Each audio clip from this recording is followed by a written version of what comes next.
this one, but next here. to Maybe it? this Oh. one. Maybe you can do skip. Yeah, because I can move the pointer.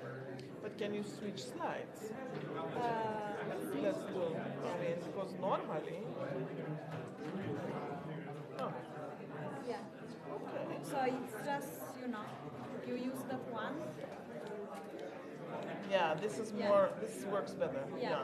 If you want to point, you can use this, and you can also do it directly over there. Yes. And it kind of highlights like a light. Yes. Yeah. I have one of those at home, but I Yeah. didn't get to take it with me. I usually use it with my iPad. So Yeah. Okay. Coffee, maybe vibes. The same for me because for the recording. Maybe we wait one more minute. Yeah, you know.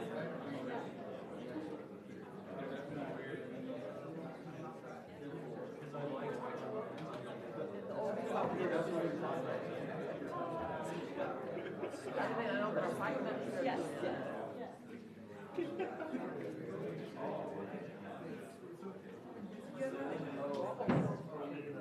You have met the where the transitions are right parts. Nice. Alberto showed you the building there. Oh yeah, it's very nice. Did you go up here? Yeah. Did you go up to the fourth floor? Yeah, it's very nice.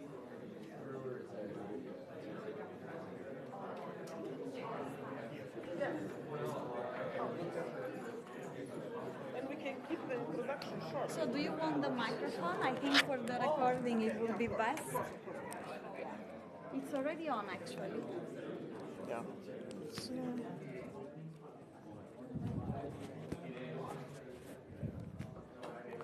I'll put it in my pocket. Yes, perfect. Yes. I think I can hear me louder, so I'm pretty sure they do too. We can decrease the volume if you want. No, I think it's. I mean, they can tell us, but I think it's okay.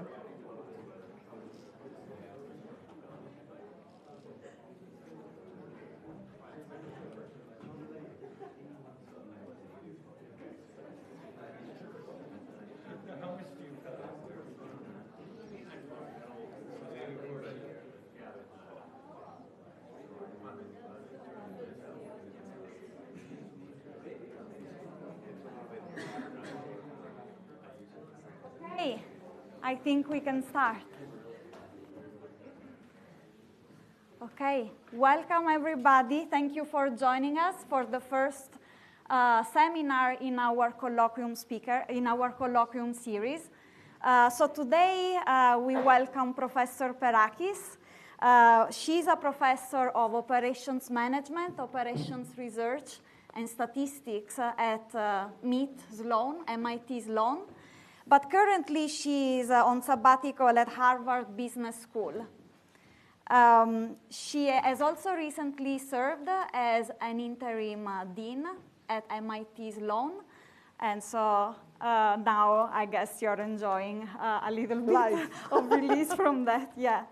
So her research focuses at the intersection of machine learning, optimization, and analytics, with applications in pricing, revenue management, and also health systems, among others. She has received a lot of awards, such as, for example, the Perakis Presidential Award, and she also serves as the editor-in-chief of MSOM, which is a very prestigious journal in our field. That's okay. Her record as a teacher is also, this I think will be very impressive when I read it. She has mentored 34 PhD students and 63 master students. And of course, she has already collected many teaching awards. So we are very honored to have you here. And please join me in welcoming Professor Perakis. Thank you. Thank you. I was afraid there for a second that we would spend the entire time reading my CV. But thank you very much for the nice introduction. It's actually wonderful to come here. I had never been to Madison. It's such a beautiful city. And I was telling everybody that you need to bring people to see the place, whether it's prospective students or prospective faculty. And there are misconceptions which are not true. So what I thought that I would do today is I will try to give you a little bit of a perspective and a little bit of some research results in terms of how OR intersects with AI and ML and so forth. Everybody talks about AI, and there are so many misconceptions, especially I'm talking here to the students since the faculty know well what I'm talking about. I will mention two application areas that I work on, pricing and healthcare. And I'll get a little bit in the result, okay, so everybody's now using machine learning tools, whether these are random forests or whether these are, neural networks. And say you train the objective function, then but how do you actually optimize? Because the optimization problem becomes highly complex. I'll show a little bit of an impact of these methods in pricing. I'll talk, and I will summarize with some thoughts. If we have time, and I left it in the end because we can also skip it, I'll talk a little bit of some updates on what we are doing with MSOM so that people understand a little bit the journal better. And let me get started by saying that availability, when I started on the faculty many years ago, data was not as readily available.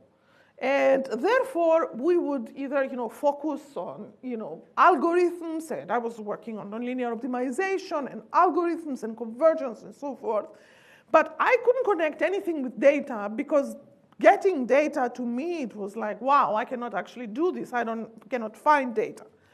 But just in the retail space and on the healthcare space that I now work heavily on, I have seen that availability of data has become much more easily accessible, easily in quotation marks, at least as long as the lawyers of the two parties decide that they can give you accessibility of data after you promise your firstborns. No, I'm kidding. But as a result, I think operations research and operations management as fields, they have, very, very embraced this data-driven era. And therefore, we are uniquely positioned to be leaders in this area. Here we have plenty of optimizers, so I don't need to give them a definition of what it is, but I would call it the science of finding the best decision under constraints. Which, by the way, when I talk to my economist colleagues, they don't understand the concept of a constraint. They feel, why do you need to have constraint on the prices or on inventory or, But, very important problems that are prescriptive, promotion planning, inventory management, scheduling, triage in hospitals, routing, all of these are, optimization problems. And then, of course, to solve these problems, typically, if you want to work in the real world, you also need to, invoke some sort of a prediction. In pricing, you need to first predict the demand before you are able to do anything in terms of pricing. At a hospital, for example, a key metric that you and other people here who work in this space, where is Oz? There he goes, and other people, I'm not going to mention everybody that works in this space, apologies. Length of stay is a huge metric that hospitals basically look at, and I know you guys have done a lot of work in that. Or, for example, in the online space, click probabilities for ads, for example, is a huge thing that you have to predict all of these things, and then you have your complicated optimization problem that you want to solve. So OR currently is both predict and then decide, and it's that's a big portion of AI. So I would say if ML helps predict the future, optimization helps then shape it. So I put AI here, I put optimization here, and notice that's a big square, because even when you talk about ML, a big part involves optimization, because to train these networks, for example, or the random forest or whatever, you really need to solve complex optimization problems. So optimization people are very important, I think, in their era of AI. I do think we don't do a very good job, actually, showing that we are the experts, but that's maybe a different story of a different talk. And what is AI is the discipline of creating computational systems that learn from data in ways that mimics human intelligence. So algorithms that learn patterns from data, classify, predict, that's ML, such as demand forecasting.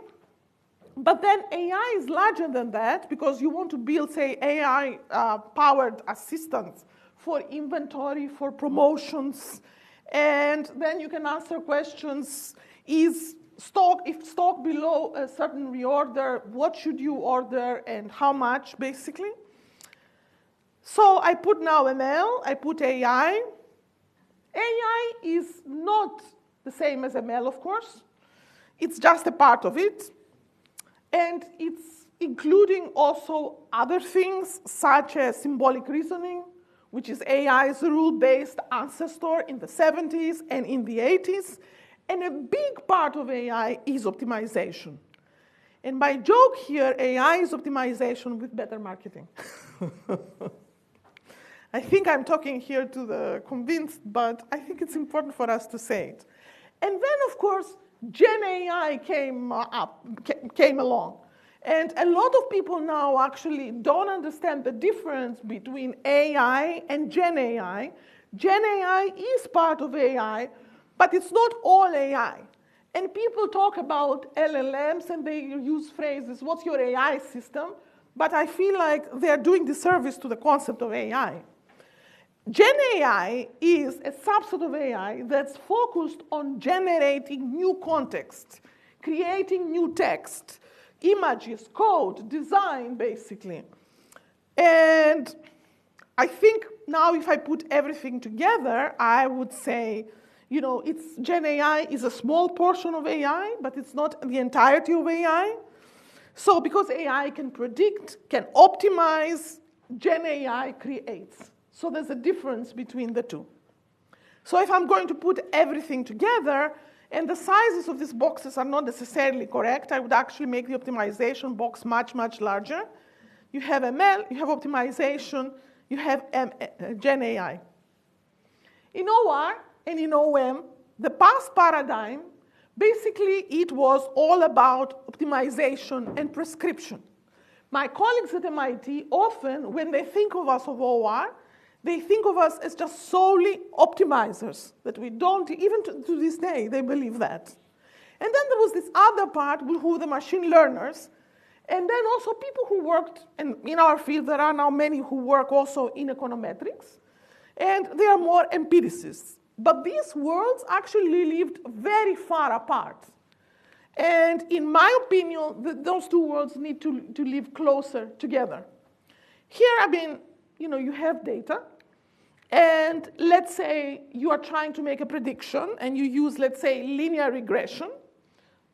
Linear regression is actually still very powerful, and I work with Zara, for example, and their big linear regression model with the right feature engineering, it does equally well as sophisticated machine learning models, as I have found out, which is actually very, very interesting because they get a lot of startups that come in to get their business, and they are very similar to what their big feature engineering does, and then their simple mega linear regression. And of course, they like linear regression because it's also easily interpretable. And the thing is, though, that, for example, if you predict it with linear regression and you try to maximize, then you would get to the asterisk over there. Versus actually the right optimal solution is the other thing to the top, the second asterisk, which probably I should have used a different color. So good predictions and good decisions are not the same thing. What I like about today's world is the predictive part, the causal part, the prescriptive part, and the optimization are now more and more extremely close to each other. But there's still a need for better integration, in my opinion. So people started by using optimization in ML because you had to use optimization well, because all of these ML models, you can view them as complex optimization models, whether you are doing clustering, whether you are basically training trees and representing trees basically as MIPS basically, and so forth. And that's how we started, by how to use optimization for ML. And here I mentioned a few names, but there are many others. But now that we have trained all these complex ML models, we have to optimize. So then the next question that arises is, how do you make your predictions when you don't use just linear regression and you don't have linear or quadratic objectives anymore, but you have an object that's a much more complex MIP, for example, that you have to solve? And I know this department has some amazing people that work in this area, so it's very uniquely positioned. So you can see how it all starts to fit together, I hope. And then, of course, and I think it was Jim that I was talking earlier, where we were talking, as you want to think of this in a more, integrated way, the field of end-to-end learning has all come into play. When you don't just predict and then take the prediction and optimize, you try to integrate the two in a much better way. Many applications of this whole area. All of this AI started with reinforcement learning and robotics, autonomous vehicles, but in our field, pricing and revenue management very much now connects with this field, supply chain management, health and healthcare, sustainability, and many others. So what I'm trying to do today, and I will do it getting more into concrete examples, will be to showcase how AI, and I will focus on machine learning and optimization, can integrate in OR and OM applications. And I'm going to use two examples. One will be, being very biased by my own work, one being in the healthcare space. I actually started my healthcare work about 5 years ago because I was lucky to have doctors as students who were fascinated by our field and then brought me in to start collaborating with their hospitals. So now I have 2 hospitals that I collaborate with. This one, we started with the ED, the emergency department, and basically the ED serves more than 50% of hospital admissions with basically millions of visits annually in the US. And UMass Memorial is one of the hospitals that I work with, and I've been in the emergency department multiple times, and you want to cry when you go there, when you see how many people wait outside to be admitted. And of course, this has consequences for life-threatening things, because you have patients that are critically ill. They may weigh more than they should, and we can even cause loss of life. As I said, length of stays get crazy, and that's a big important metric. People might walk out when they need to be admitted. The quality of care gets worse, and there are medical errors, and of course, very importantly, increased mortality. Now, I'm not going to go in details in these papers, but if anybody wants to read more, these are 2 papers that we've published. One is a journal of our field and another in a medical journal. And, patients arrive in the emergency room and then they get triaged. And then after they get triaged, they wait till they are placed in a bed with a team that takes care of them. And as a result, we felt we needed to understand, how to allocate patients fairly to ED beds. And this started with my personal impression that I felt that when I go to the emergency department, I wait much longer than my husband does. So I wanted to see if this is something that is in my brain or whether it actually happens. Ultimate goal, decrease the length of stay of the patient. And as you can imagine, here you need to predict something and you also have to optimize something. what we find is that these emergency categorizations, ESI, different levels, and 5 levels, the last 2 levels are more, as our doctor collaborator calls them, you need more like a Tylenol. That's our expression, simplified, of course. The first 1 or 2 is you arrive in such a terrible condition, you are stabbed, you are really like literally dying, and then you really need to basically give an immediate care. And then there's this level 3 patients where are people like me who are somewhere in between. We walk in the hospital. Well, sometimes I've been to the emergency department with an ambulance still, but it's kind of like the nurse who is actually doing the triage and who then decides how to allocate you. That's where we find out that human biases come into play, and not in the other 4 emergency ESI levels. And to make the prediction, we decided to actually split the prediction in 3 parts. The first part is you get triaged, how long do you wait in the waiting room till you are put in a bed? The second was how much treatment time do you get while in the bed? And the third one is what's called dispo to discharge, which is after you are told that you can be discharged, how long does it take to actually be discharged? And we actually find that the harder part to predict was this last part. And that's where collaboration with doctors is very useful, because in discussions with them, we came up with this idea. And again, because I'm going to get to a lot of things, all I'm going to tell you, and you'll have to trust me, is we improved on R² and other metrics like this by doing the split. And after we basically were able to predict length of stay, then we came to the triage optimization problem, where the first set of variables were how much remaining treatment time does the patient which is in a bed have left. The second decision variables are, how many patients do you have that are actually waiting in an ESI cluster, as I call it. But then there were things you have to predict. Length of stay for a patient who arrived at time T, was placed in a certain type of bed, and is coming from the severity factor or cluster C. Then what's the inter-arrival time between 2 patients? Then whether a patient that arrived at time T actually does belong in cluster C or ESI level. So the green variables need prediction, and the orange and the red needs optimization.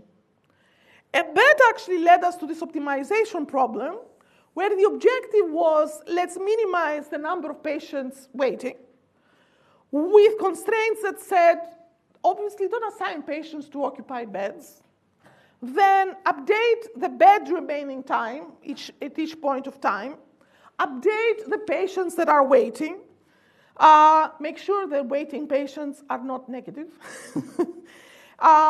Make sure the remaining time at the bed is non-negative. And of course, some initial conditions. And so the first part of the work was how do we optimize this in the presence of uncertainty, and with the fact that we had to have these machine learning models to do the prediction. And because I want to get a little bit to the methodology and the general methodology, and it's 12:23, the results were split in 2 parts. The first was the predictive part in these 3 parts. How much do you weigh after you are triaged to get to a bed? How much are you being treated? How much time do you wait to get discharged? Then how you solve the MIP that I showed you before. And we actually came up with a sampling method where we said maybe you don't need to consider all scenario. And we just sampled from there, and we said how many samples do you need to get a good solution. The second part of this work was basically getting to the real data, where it was basically saying for our partner collaborator, was it improved by being able to admit and treat 70 patients per day on average, and it decreased the waiting time by 39 minutes. This actually project led us to the CEO, And now we have a new project that has just started, and it's the visibility of the CEO of the UMass, together actually with the head of the medical school and so forth. And then my second area, as I said, is pricing and promotion planning, work that I've done with Oracle Retail, with IBM, and so forth, where now here you have to decide when and how deeply to promote which product. Of course, again, to do that, you need to predict at each point of time for each type of product and with different characteristics or features, the demand. And the formulation, again, is something like this. Maximize revenue over the time horizon with prices and features. And here I'm writing it for one product so that it looks simpler and not so ugly. Then, in practice, people choose prices from a price ladder. Notice that you see often $5.99. You don't see prices 5.891, basically. They have these price ladders that they choose prices from. The other one says at each point of time for a product, you can only choose one price. Then they don't want to promote way too much, so they would like to have a fixed number of promotions that they are going to use over the time horizon. Because otherwise, you are going to confuse the consumers if you promote too much. And of course, whether you will promote this item and use a certain promotion level from the price ladder, it's actually a binary variable. And that's where you can see what I have in red are basically the decision variables. And that's where you can see that integer programming, again, becomes very useful. But you have to predict the demand or predict the revenue. So again, prediction and optimization come into play. So 2 pieces of work that we did, but I will only focus on one, was the first was, if you were to train things from a random forest, how would you actually do and how would you actually optimize? But if you are, or an XGBoost or a methodology which is 3-type, versus what would happen if you trained from a feed-forward neural network.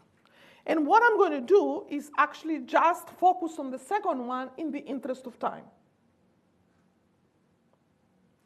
And I want to give full credit to my PhD student who literally just graduated, Asteris Tsurvas, and he went to the dark side, meaning he went to a hedge fund because they offered him after his internship an unbelievable amount of money that the rest of us will not see maybe for our entire careers. And although he had published by himself with no other students so many papers at the top CS conferences, at our OR journals, I couldn't convince him because he said, I'm very sorry, I like you, but not that much. I said, thank you, I don't have to worry about placing you. You took the stress out of me. But his work was, again, I'm going back to the previous formulation. Say if we actually predicted revenue with a neural network, a feed-forward neural network to be exact, how are we going to solve this optimization problem? And we actually, he found data from Kaggle, from a Latin American grocery chain. And basically, among other data sets, he also used this data set to see how he does. And he built a feed-forward 2-layer neural network with 100 neurons per layer. He used different machine learning models, including linear regression, and the feed-forward neural network was the one that performed the best. So let's see. I mean, there is a lot of work in this space, but a feed-forward neural network, on the left, it has the features, which are the input variables. Here is an example of 3, but in reality, it will be many more. And on the very right, you have the output variable, which in this case, it will be the revenue, which is the objective function that you are trying to predict. He used 2 layers, but this concept that I will describe applies to many more layers. And the nodes you see in the middle, and there's 5 nodes in each layer, are the neurons. And the synapses, which are the connections between the different neurons. And of course, the rectified linear unit, or ReLU, is the fundamental activation function, which is 0 if you don't activate the neuron, and linear if you actually activate the neuron. And now, basically, you see variable z, 1 if the neuron is activated, and 0 if the neuron is not activated. And you need basically, and this is layer 1, this is layer 2, where you come to the output, which is in this case, for example, your objective function. By the way, if the activation function was not piecewise linear, was not ReLU, but it was actually linear, one thing that you can view this feed-forward neural network, it's the last layer. It's as if you have done a very smart feature engineering. And in a way, and very colloquially speaking, that may be explaining why Zara's model performs very well. Now, there is literature here, because maybe starting with Bullitt and Ralph, Cischetti and Joe, Anderson and others, Tsai and many others, they basically came up with a mixed IP formulation of this problem.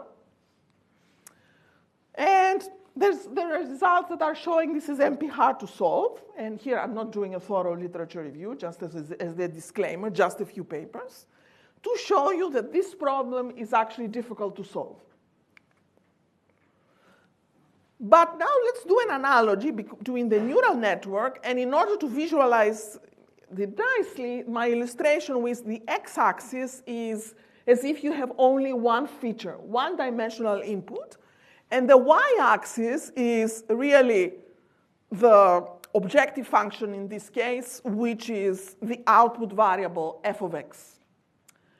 And because here we are using ReLU as an activating function, and remember, ReLU is either 0 or linear, you can basically see that the way the input variable maps to the output is by this piecewise linear function. So what was the key idea that Asteris had? He said, it's an MIP, as it was formulated by others, a difficult problem. What if we do some sampling? Namely, we sample from the input data the features, and let's say here's one sample here, and then you pass it through the trained neural network. Again, this is already a trained neural network, so it tells you the z's that are 0 or 1. And then the IP part of the formulation goes away. And then locally, you are in a linear space. And now, and here the first idea that we had is to basically uniformly sample. But then later on, we thought, you don't need to uniformly sample. Maybe you can do more smart sampling. And basically what he did is he said, and this is now a 3-dimensional picture, which I don't put the third dimension, but I'm just looking at the floor with 2 features. And now it actually splits into polytopes and not just lines as I had before. And each point here is a data point that you have. And the idea would be to sample from the polytopes that actually have data and not sample effectively from the polytopes that don't. Because maybe you believe that the chances that your relevant data will be in the empty polytopes is low, so maybe you can ignore those. And now that you've sampled points and you come in a linear region, now you can actually optimize, and you get to this red point. And then from there, you can continue to optimize till basically you don't see improvement. And this was really his idea, uniform or smart sampling. Now you reduce this to a series of LPs that you are actually solving, so it's a much more tractable problem. And I'm showing it here for a LU, but this actually, with gradient descent methods, you can actually think of this, generalizing to more general nonlinear activation functions, where instead of LPs, you are thinking this more like gradient descent. And then he basically showed how many samples, first that it converges to the optimal solution almost surely, and that how many samples do you need to reach the optimal objective with probability at least 1 minus delta, where some of the variables that you see here is how many hidden layers you have, how many features do you have, how many neurons per layer, and so forth. And then, of course, he did, and I had no contribution here, a lot of computational results, starting first with synthetic data, small networks, so he knew the ground truth, and then going to publicly available data sets. And here, basically, he's showing the different methods. E-sampling was our method, and the dark one means that our method did best, and NA means that the algorithms didn't run. But then, of course, the reviewers came back and they said, well, these are not pre-trained networks. You trained them, so maybe you cheated. So use publicly available pre-trained networks that actually were not just about tabular data. And he actually did that. And he used MNIST. I learned this from him, by the way. I give him all the credit. And the last method is ours, and he's kind of showing how many times our method did better. And this is the other data set that he used, CFAR10. And then we went back to the Caldwell pricing data, where we saw that the neural network did best. The metric there is MAPE, mean absolute percentage error, namely out of sample, how are we doing in terms of what actually happened.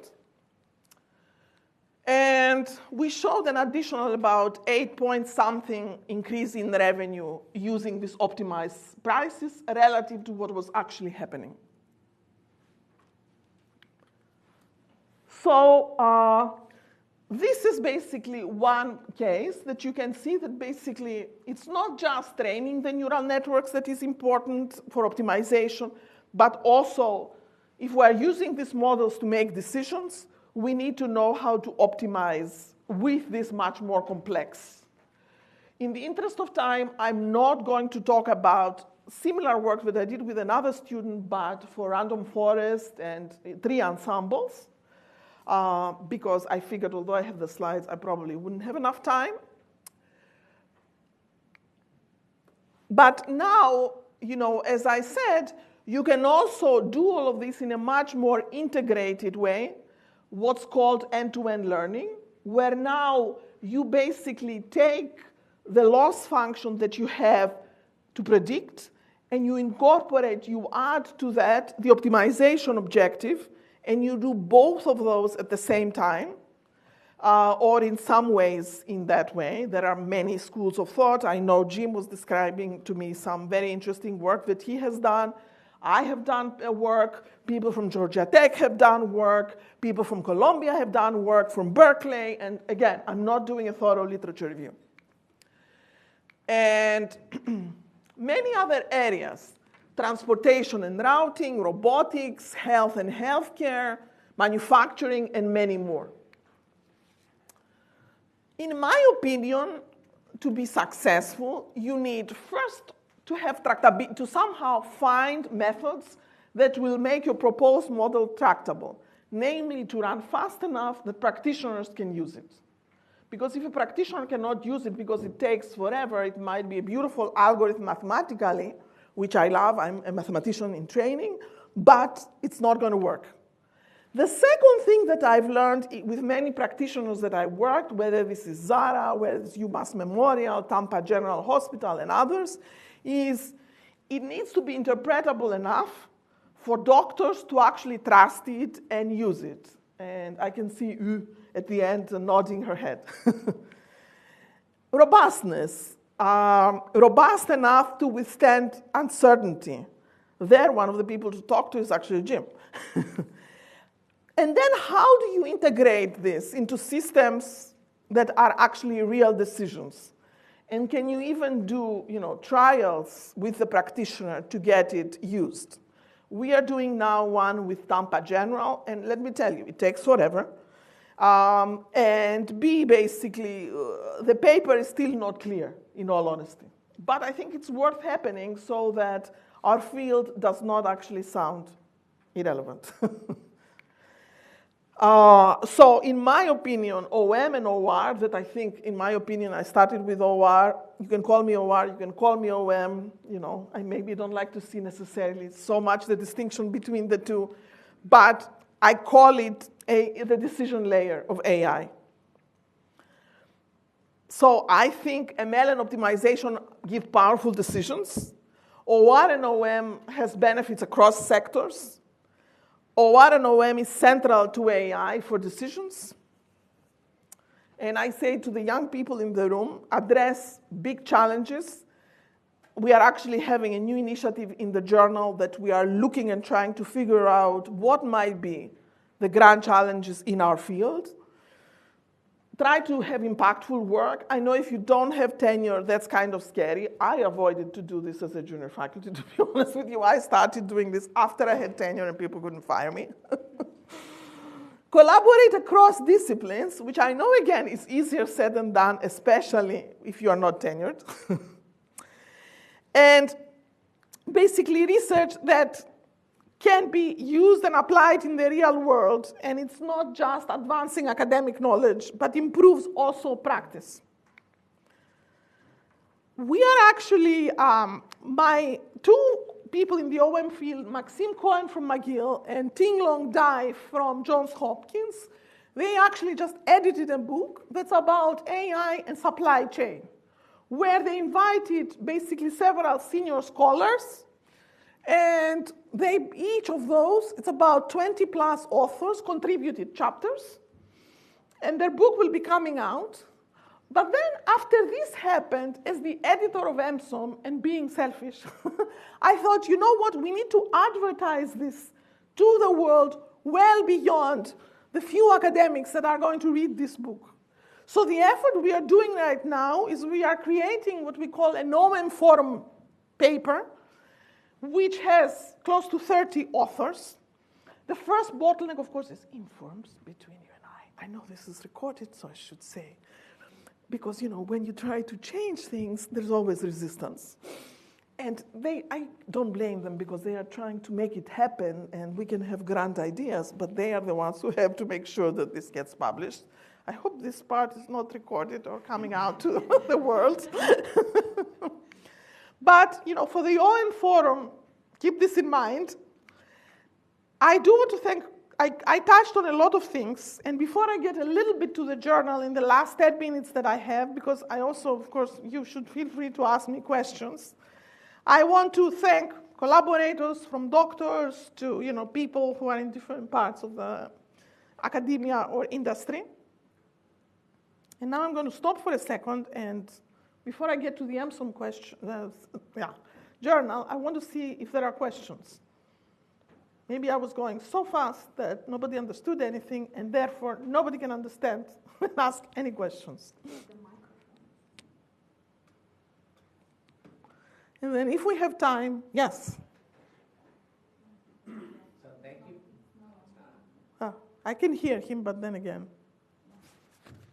Thank you very much. I'm going to ask a question just a little bit about the triage work. That this seemed like a very sort of multi-stage sort of problem, making a long sequence of decisions under lots of different scenarios and potentially sample paths, but yet you still converted it to a MIP. What did that MIP look like? Was this a multi-stage stochastic mixed integer program or something like that? Oh, okay. It was a multi-stage stochastic programming, and we actually were able to come up with a more compact formulation because we realized we could eliminate some of the variables. That was step number one.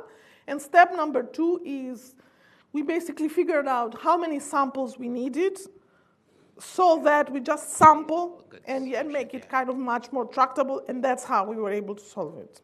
Okay, thank you. Yeah, multi-stage.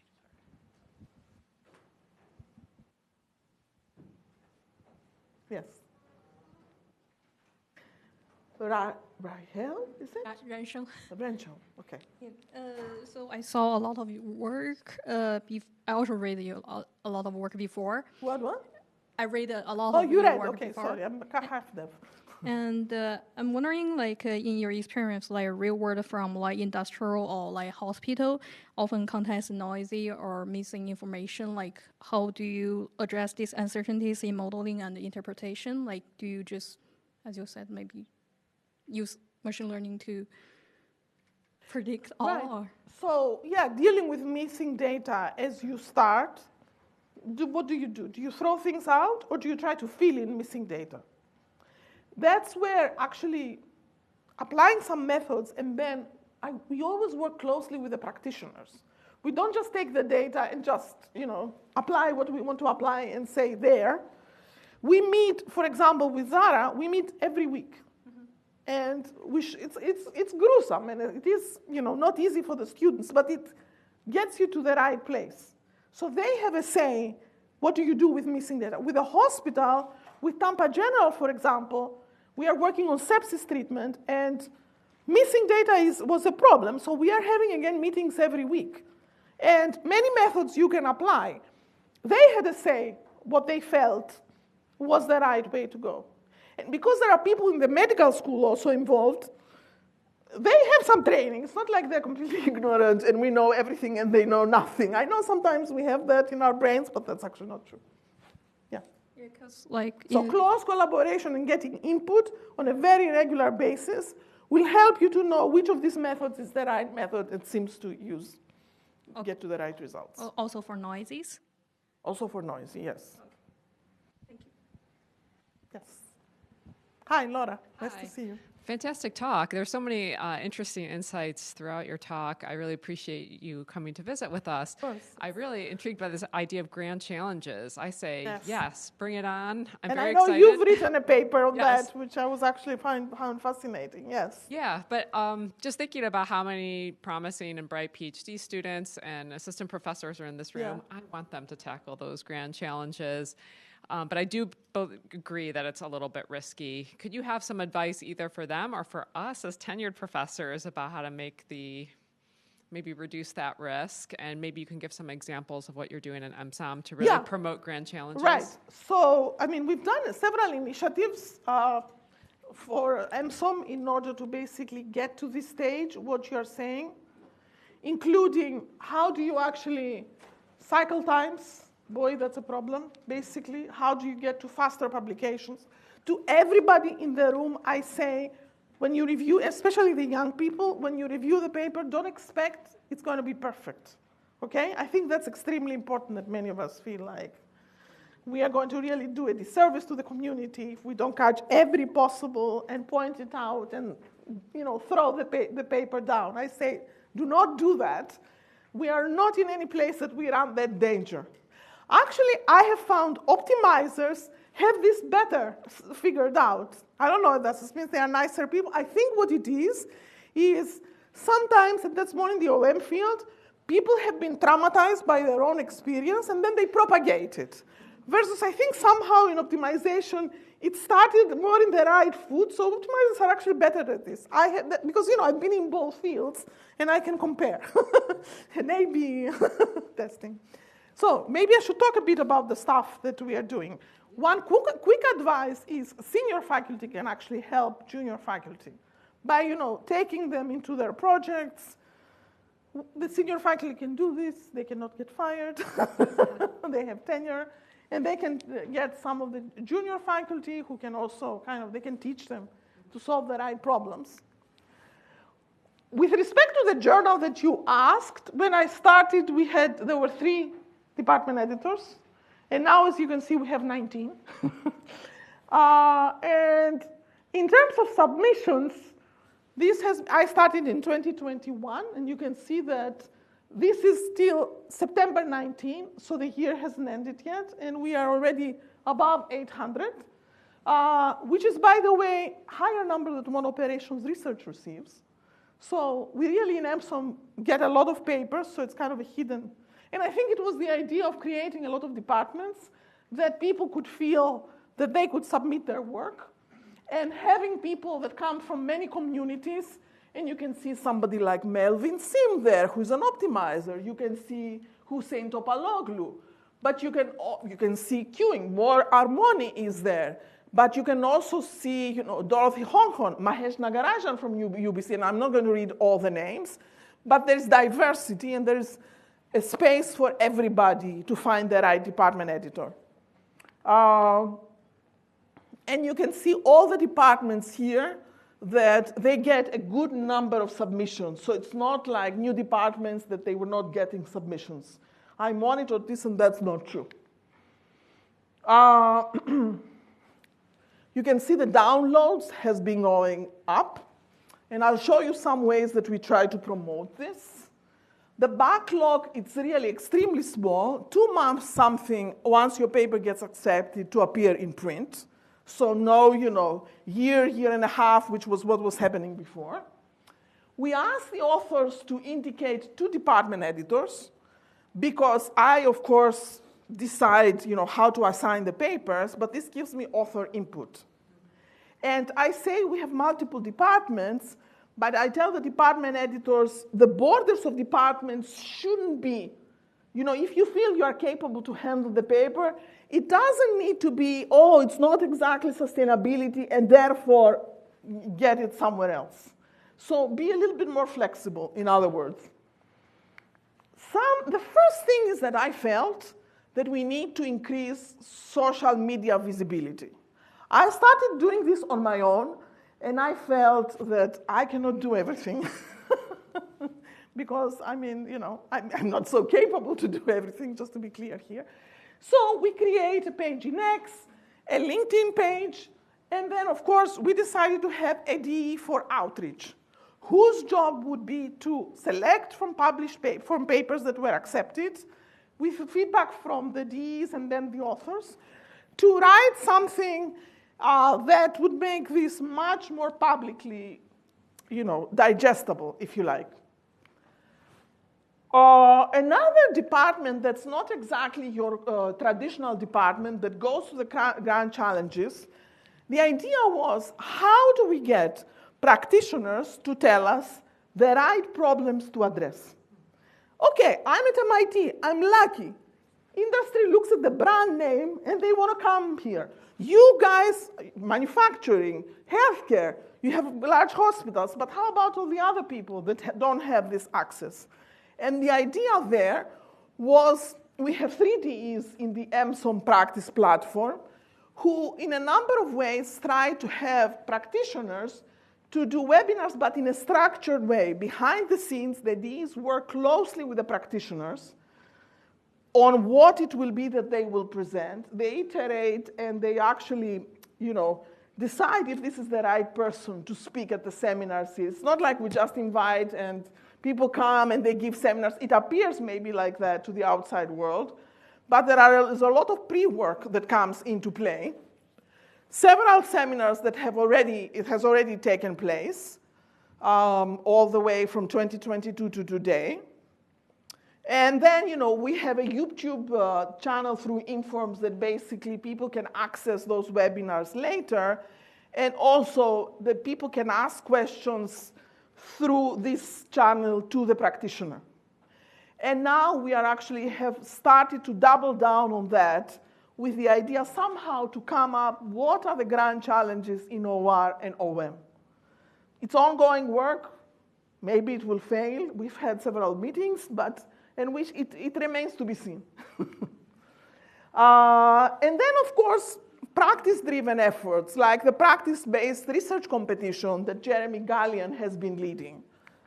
Also the data-driven challenge, where Anant Raman and Tukshem Martagan, who was the one who approached me actually at one of the EMSOM conferences, the one in Munich, and she told me about her close collaboration with Merck, and continuous manufacturing, and how there are all of this data that our community could take to do something impactful. By the way, from a lot of these seminars, we make the data available to the public.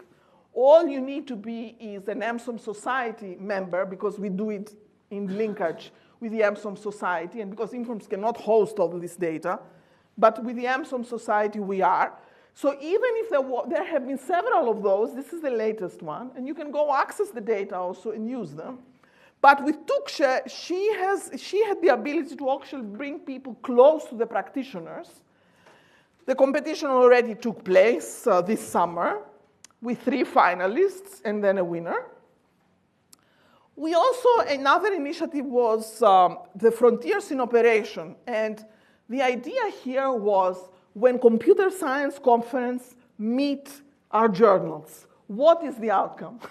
I know a lot of you are kind of making a face, yes. And basically the left is showing the traditional process. You submit, the EIC decides, sends it to the DIE, who can desk reject, and at EMSOM at least, if they don't desk reject, they go to an AE. By the way, at EMSOM we have what we call 2-2-2. What does this mean? 2 reviewers, 2 cycles if you can, and you can resubmit once, no questions asked. The idea is because when I started my term, I saw there were side deals. The so-and-so well-known professor would call me on the phone and ask me to resubmit his or her paper. And then I felt, this guy from India, China, from Greece, or from whatever, will not dare do that. Actually, I, as a junior faculty, would never dare do that. And I felt this gives an opportunity to everyone.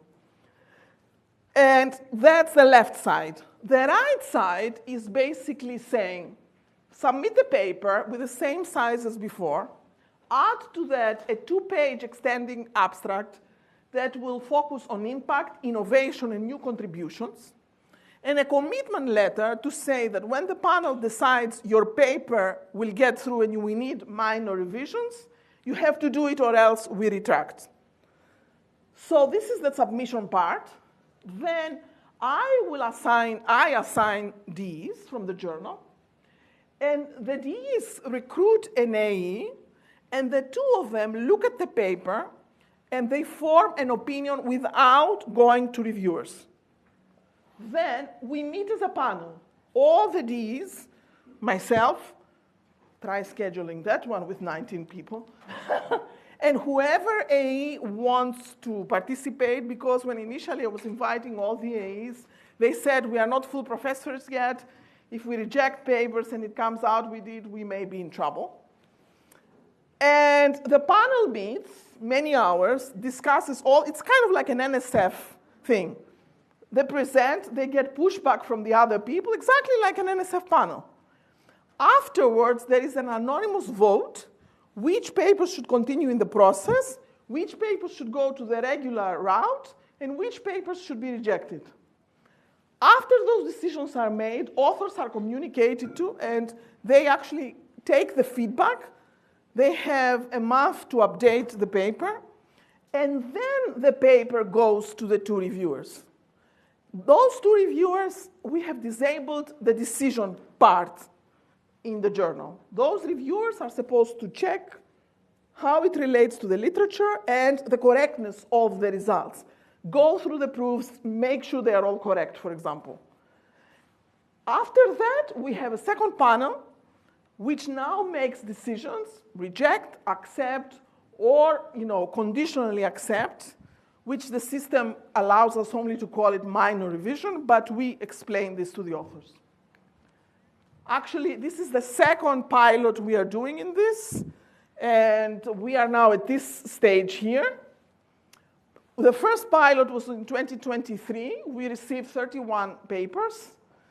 After the first round of the panel, 12 papers moved to the forward stage.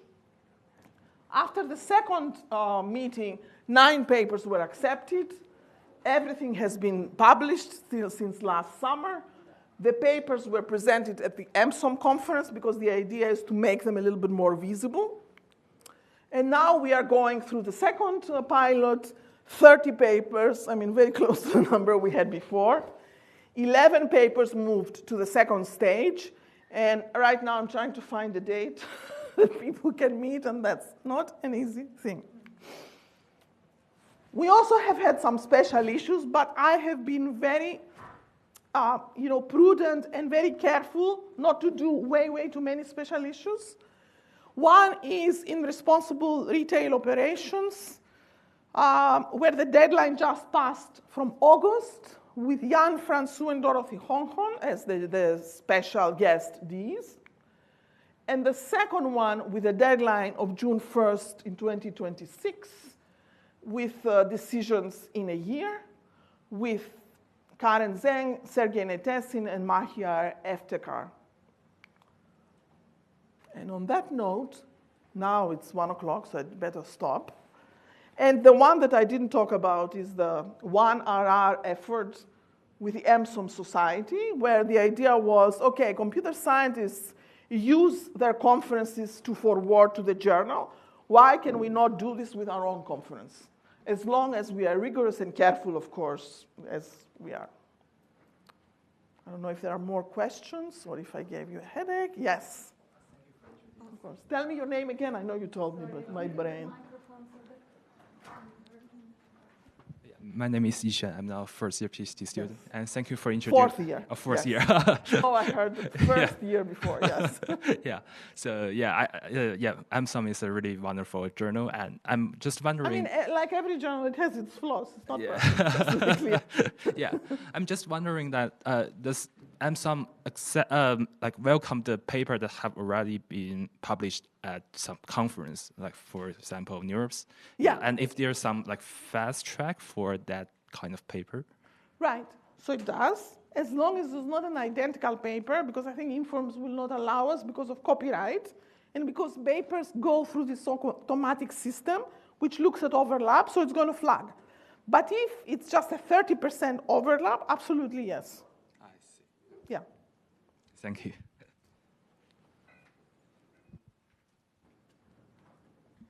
Okay, thank you again for the talk. Thank you. And thank you for joining.